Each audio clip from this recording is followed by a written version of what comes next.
Hello everyone, my self Laxmichand from mathematics solution.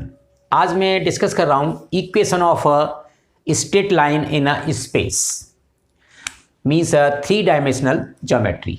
अब आपको space में सपोज करो मैंने ये लाइन लेनी है और इस लाइन को ये लाइन इस पॉइंट से पास होती है, तो जब ये लाइन इस पॉइंट से पास होगी तो इसको एक डिफाइन करने के लिए डायरेक्शन के लिए वेक्टर की जरूरत पड़ेगी मेरे को, क्योंकि मैं जब इस लाइन को यदि इस पॉइंट से पास होती तो आप लाइन को इस तरह से भी बना सकते हैं, इधर भी बना सकते हैं।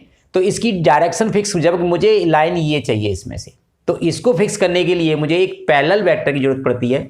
जो मैंने ये पैरेलल वेक्टर लिया हुआ है कि ये लाइन इसके पैरेलल है, तो पैरेलल वेक्टर इसको डिफाइन करेगा। अब इसकी आप डायरेक्शन चेंज करोगे तो इसके डायरेक्शन बदल जाएगी यहाँ से, तो इसलिए हमें इसको डिफाइन करने के लिए एक पैरेलल वेक्टर की जरूरत पड़ती है। तो मैंने कोई भी लाइन ली है स्पेस में, ये मैंने कोई भी लाइन ली है ए बी, ये आपका पॉइंट ए है और ये आपका पॉइंट बी है। मैंने ये ए बी लाइन ली है और मैंने यहाँ पर ये जो है कोई भी ओ ऑरिजिन जिस पर रेफरेंस पॉइंट लिया हुआ है। अब इस पॉइंट जो है ये इस पॉइंट से पास हो रही है, इसके जो कोऑर्डिनेट हैं वो x1, y1 और z1, और मैं वेक्टर फॉर्म में दिखाता हूं। तो मैंने इसको इस पॉइंट के वेक्टर को a से दिखाया हुआ है कि ये मेरा वेक्टर जो है वो a वेक्टर है। इसके रेस्पेक्ट में इसको a वेक्टर से इंडिकेट कर रहे हैं। और जो b पॉइंट है इसका जो पोजीशन वेक्टर है वो मैंने r लिया हुआ है कि इसका ये पोजीशन वेक्टर जो होगा वो आपका आर वेक्टर है, इससे दिखाया हुआ है बी का। अब मैंने बोला कि लाइन को इसको डिफाइन करने के लिए मुझे एक पैरेलल वेक्टर की जरूरत पड़ेगी, तो मैंने ये पैरेलल वेक्टर ले लिया है जिसको मैंने बी वेक्टर से इंडिकेट किया है कि b vector that will be equal to a I cap plus B J cap और प्लस सी के कैप। मैंने ये पैरेलल वेक्टर लिया हुआ है कोई भी। अब इसमें जब कोई भी 2 वेक्टर्स पैरेलल हैं, इट मीन्स ए बी आपका जो है वो बी के पैरेलल है। इट मीन्स पैरेलल वेक्टर में a B that will be equal to lambda times of b vector, ये इसके इक्वल आ जाएगा, क्योंकि जब वेक्टर पैरेलल होते हैं तो उसका वो मैग्नीट्यूड में चेंज आएगा, डायरेक्शन उसकी सेम होगी। अब मैं यहाँ पर ट्राइंग एडिशन रूल लगाता हूँ, तो मेरा जो O A that will be equal to O A plus A B that will be equal to O B, और OA it is denoted by vector A and AB it is denoted by the vector lambda B and that is R। तो ये आपकी vector form होती है equation of line में। यदि मैं इसको कार्टेशियन फॉर्म में लिखता हूं तो मैंने A वेक्टर इस पॉइंट का मैंने x1 y1 z1 लिया था, तो it means it will be x1 i cap plus y1 j cap plus z1 k cap. ये मेरा ए वेक्टर हो गया, plus lambda into B that is A I cap plus B J cap plus सी के cap, ये मेरा B vector हो गया। And R it is the general vector that is X I cap plus Y J cap plus Z K cap, ये मेरा general vector है।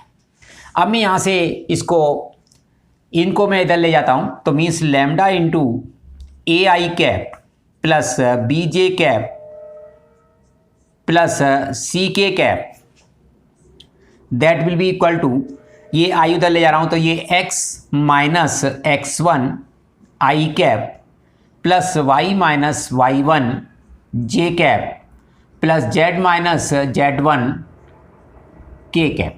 ये मैंने इसको ट्रांसपोज कर दिया उस साइड में। अब मैं इसमें कंपेयर करता हूँ, means that lambda a it will be equal to x minus x1 और lambda is equal to x minus x1 upon a।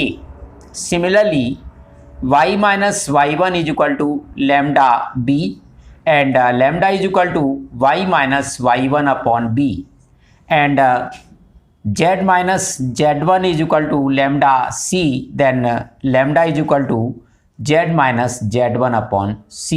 It means these 3 different values of lambda, but lambda is same. Then we can write x minus x1 upon a is equal to y minus y1 upon b is equal to z minus z1 upon c। तो ये जो आपकी line की equation है it is the Cartesian form, इसको हम जो है कार्टेशियन फॉर्म बोलते हैं। और ये आपकी वेक्टर फॉर्म है, इसको हम जो है वेक्टर फॉर्म बोलते हैं। तो लाइन के जो डी आर्स बोलते हैं that will be A B and C, ये लाइन के डी आर हैं। और आपका जो पॉइंट है x1 y1 z1, ये मेरा पॉइंट है जिससे लाइन पास हो रही है। पॉइंट मेरा है x1 y1 और z1 कार्टेशियन फॉर्म में आपको। अब इसमें डी आर्स कभी भी फाइंड आउट करने तो आपका x y और z इनका कोफिशिएंट आपका 1 होना चाहिए। तो उससे हम जो है लाइन से आपकी वेक्टर फॉर्म है या कार्टेशियन फॉर्म है, तो उससे हम डी आर्स और अब डी सी जो निकालने होते हैं तो डी सी आपके जब डी आर्स जो हैं यदि आपके ए बी और सी हैं then D C is that will be equal to A upon A square plus B square plus C square का रूट। नेक्स्ट आपका हो जाएगा B upon A square plus B square plus C square का root. और third जो होगा C upon A square plus B square plus C square का root. ये मेरे इसके डी सीज हो जाएंगे। तो हम जो है किसी भी लाइन के डी सी या डी आर्स फाइंड आउट कर सकते हैं। सेकेंड केस है आपका कि equation of line passing through two given points. तो मैंने आपका to given points x1 y1 z1 और x2 y2 एंड z2, तो आपके 2 पॉइंट्स हैं। अब direction ratio line joining these 2 point, तो terminal vector minus initial vector means a that will be equal to x2 minus x1 and b is equal to y2 minus y1 and c is equal to z2 minus z1।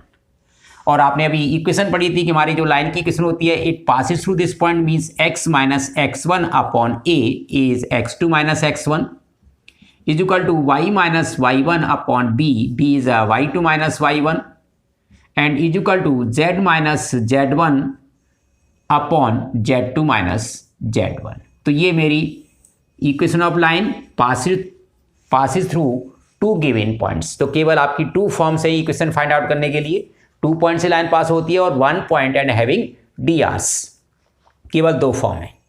अब हमें इसमें D R's और D C हम कैसे निकालेंगे line की। तो मैंने सबसे पहले लिया है कि कोई भी लाइन है if a line is x minus 3 upon 4 is equal to 2 minus y upon 3 is equal to z minus 1 upon 4। Find the D hours.